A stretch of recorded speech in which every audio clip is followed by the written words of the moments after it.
Hey, Fear Minimalist, it's Sophia Lark of thefearminimalist.com, and I help women of color break the fear-based emotional cycle that keeps them stuck in mother wound trauma. So growing up with a severely narcissistic mother and dealing with that mother can exact a very heavy and destructive toll on both daughters and sons. And so in this video, I'm going to share how you can begin healing the effects of narcissistic mother wound conditioning, so be sure you keep watching. If this is your first time joining me today, thank you so much for being here. I truly appreciate you taking the time to show up and give us a look. I appreciate it very much. And if you like this content, be sure to hit that subscribe button and turn on your notifications so that you'll receive all of the latest updates when I upload new content every single week. So when I'm working with someone who begins to describe the characteristics of their narcissistic mother, there is a common phrase that sort of runs throughout the narrative, and it is, "She makes me feel." And immediately that signals to me that you are entangled in this emotional web with your mother. And I always talk about helping women break the emotional cycle that keeps them stuck. And this emotional cycle is really this interwoven system of communication that has been established from early life. And really, it's an intergenerational legacy that has been passed down from grandmother to mothers to daughters, from fathers to sons to grandsons. But it's this legacy that has been passed down in terms of how we interact and communicate with one another to keep things in line with the way the family does things, even if it's toxic. When I hear this specific phrase from these women who are describing their mothers, it immediately evokes this image of this interwoven system that you can't see a way out of it. And it's this: she makes me feel. She makes me feel small. She makes me feel invisible. She makes me feel scared. She makes me feel shame. She makes me feel depressed. It's all about mom holding this power in her hand to make you her puppet. And so essentially she's pulling all of these strings and she's making you do what she wants you to do. And so that's how I'm able to see that, oh yeah, you're still stuck. If you're having this type of emotional reaction, if you're doing that much emotional labor to get your mom to see the error of her ways, she's still got you on the strings. Narcissistic mothers, when we're talking about narcissism, I'm not talking about healthy narcissism. I'm not talking about the self-love, this healthy relationship with yourself, where you're able to advocate for yourself, you're able to listen to your body, give it what it needs, allow yourself to freely express your emotions in healthy ways, right? To do things that you love to do without feeling guilty. I'm not talking about that type of narcissism. We all have a little bit of that, because it's really not about gaining all the attention for yourself. It's about equally recognizing your accomplishments while you also recognize other people's accomplishments. You're interested in other people, genuinely interested. Severely narcissistic people, in particular, we're talking about mothers here. So let's put it in that context. A severely narcissistic mother is going to have a problem with a couple of things. She's going to have a problem with you having more attention than her, and she's going to have a problem with you calling her out. And the response is usually the same. If she sees that you have more attention than her, she may do something really strange, highly dramatic to shift the attention from you to her. So she may make grand entrances. She may faint. She may bark. I mean, who knows? People have described some really interesting things to me about things that their moms have done. And I'm like, wait a minute, what? One of my clients, her sister was having a baby shower And she said, you know, her mom was one of those people who liked to make grand entrances. So she would always show up late to everything. And so she's like, I don't know if my sister gave her a key. I don't know what in the world happened. But suddenly, like, we were there at the shower. We were wondering, is mom coming? And she's like, well, she says she's going to be here. And suddenly, girl, she said the door, the front door swung open. And there's my mom in all of her glitz and glamour with the biggest bag in the world, or bags in her hand.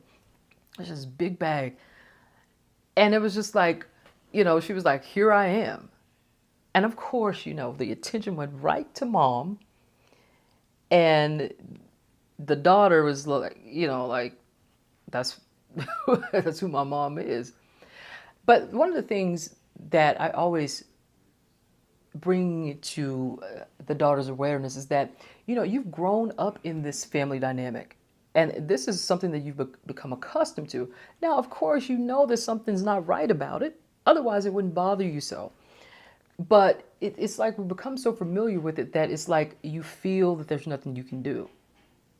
But there is actually something that you can do. So how do you break this toxic conditioning? The way that you begin breaking the toxic effects of this narcissistic mother wound conditioning is that you terminate the emotional labor that you're doing to maintain this dysfunctional and this destructive cycle that was put in place early in your life by your family to keep you in line with the way the family does things. So say, for instance, you and your mom, you get into an argument, and the way that you do things is that everybody yells and screams and calls each other's names or denies things or whatever. And then you go your separate ways and you come back to, you know, reconvene at some later time and you act like nothing ever happened. That is keeping that destructive cycle going. That is in line with the way that the family does things. Or you don't speak to her for a couple of months and then you start to get lonely and you break down, you need somebody to talk to, and you call your mom. And she said, I knew you were going to call. What do you want? And you go, Mom, just hear me out. And so she pretends like she's going to hear you out. And then if you even allude to calling her out on something or saying, I wish you would pay attention to what I'm trying to tell you, she's going to be like, ain't nobody got time for that. If you call to criticize me, you might as well hang up now. And so that is in keeping with the way y'all do things. Y'all butt heads and you go your separate ways, come back together. It's all good in the hood when it's really not. But that's the way families do things. This is the way that your family does things. And so terminating that emotional labor that you continue to do is key. So how do we start terminating this emotional labor? So the first thing you do is assess what I call the boundaries to feelings ratio. For instance, say that you set a boundary and you say, no, I'm not going to call my mom back until I'm in a good mental and emotional space to do so. So that's a boundary you set. Now, what is the feeling that comes as a result of setting that boundary? Do you feel empowered? Do you feel relieved? Or do you feel guilty? Do you feel shame? Do you feel depressed? A lot of times, feelings of guilt and shame, depression indicate that you're experiencing what I call stand-in emotional responses. These are unwritten emotional rules or agreements between family members that were instilled early in your childhood to keep you in line with the way the family does things. It's those unwritten rules that say, don't you go making me look bad. Don't go thinking outside the box. Don't take the attention from me. And so assessing, how do I feel? Now, these feelings can morph. It's not necessarily that you set a boundary And if you immediately feel guilty, it doesn't mean that that can morph into, actually, I don't feel guilty about that. I actually kind of feel relieved. I kind of feel empowered that I'm able to feel something differently. But typically that takes work, which is the second step, is being able to do that inner child and relationship building work to disrupt those stand-in feelings, to rescue the little girl who still needs validation and support.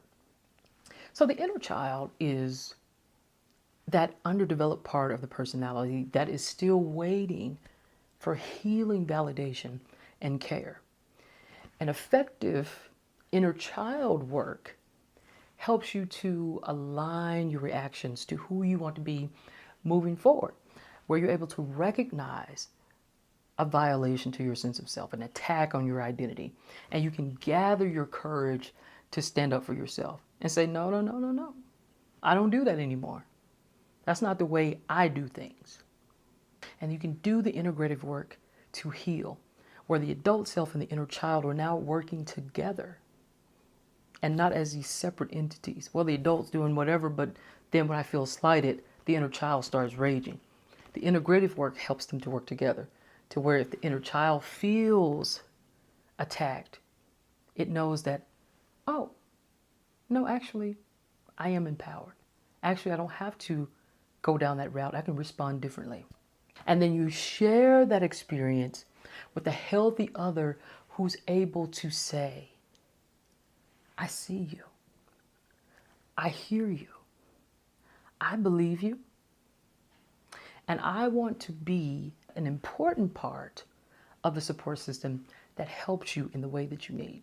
And the final piece of the puzzle is to be whomever, whatever she says you are, and keep doing the work to create the life you want.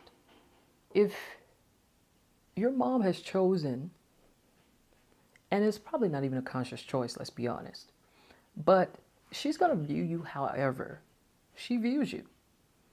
If you don't call her back, or if you don't run as soon as she says run, or jump when she says jump, if you decide, no, I'm not doing that anymore. I've done enough work to heal myself, and I know that I have to live my life for myself. And if she calls you the bad daughter, if she calls you the bad seed, the crazy one, the rebellious one, then just be it. Be whomever she says you are. Because you know what that does for you? It helps you to drop that emotional labor that you've been doing. Because you no longer have to fight and prove that you're not what she says you are. Like, but I'm not like this. Now you're just like, I don't give a damn. I am whatever you say I am. And now what? So what? That's one of the questions that I ask, or that I pose to my clients when they say, well, my mom's going to think that I don't care about her if I just say no. And I said, so what? And what's she going to do about it? So be whatever she says you are. Move forward. And the way that you do this is, as I mentioned in the previous step, you have to do the work. You have to get to the point where you are uncovering and you're processing these subconscious blocks, the things that keep you from changing your relationship to the way that you react to your mother. Because once you change the way that you react to it, she no longer has you on the strings, because she's used to you reacting to her in either docile ways you're coming back begging on your knees, I just need to talk to you, hear me out, and she gets to be the boss. But when you become the boss, when you respond differently, when you react differently through this acceptance and commitment paradigm, you're saying, I'll be the bad daughter. Because in my eyes, that's not really a bad thing. Because what I'm not going to do is keep doing this emotional heavy lifting. I'm not going to do that anymore. I'm free. I'm done. It's over. I'm living my life now. And that's really the way it should be. That is the way that it should have been from the beginning. It should have been this gradual backing away, allowing you to have more autonomy, allowing you to have more freedom the older you got. But instead, she clamped down, or she maintained this dramatic, highly bizarre way of interacting with you that kept you on edge, that kept you, okay, I gotta figure this out. I gotta rescue mom. I've got to do what she wants me to do so that we can maintain this dynamic. But you don't have to do that anymore. So now you know how to begin breaking those toxic effects of narcissistic mother wound conditioning, and to help you get more practice with stopping that emotional labor, that emotional heavy lifting that you're doing that maintains that dysfunctional relational cycle. Be sure to get my free Breaking the Toxic Relational Cycle worksheet by clicking the link below in the description. If this resonated with you guys, let me know by connecting with me on Instagram at Fear Minimalist. I'm also on Twitter at Fear Minimalist and Facebook at Fear Minimalist. Hopefully, we can develop a more in-depth conversation around healing complex trauma and the mother wound. All right, everyone, that's it. Thank you so much for being here today. I hope you enjoyed the video. And if so, be sure to hit that like button, share it with your friends, drop a comment below to let me know what you took away from this video. Do you struggle with a narcissistic mother? Have you done any work toward dismantling that narcissistic conditioning in terms of that relationship between you and your mother? Let me know in the comments below. I would love to have a conversation around that. Also, be sure to subscribe. Hit that subscribe button. Click the notification bell so that you'll never miss a video when I upload new content every single week. And remember, the sun is going to rise and shine bright tomorrow. The question is, are you going to rise with it and allow your best self to shine? I hope you do, and I'll see you next time. Bye-bye.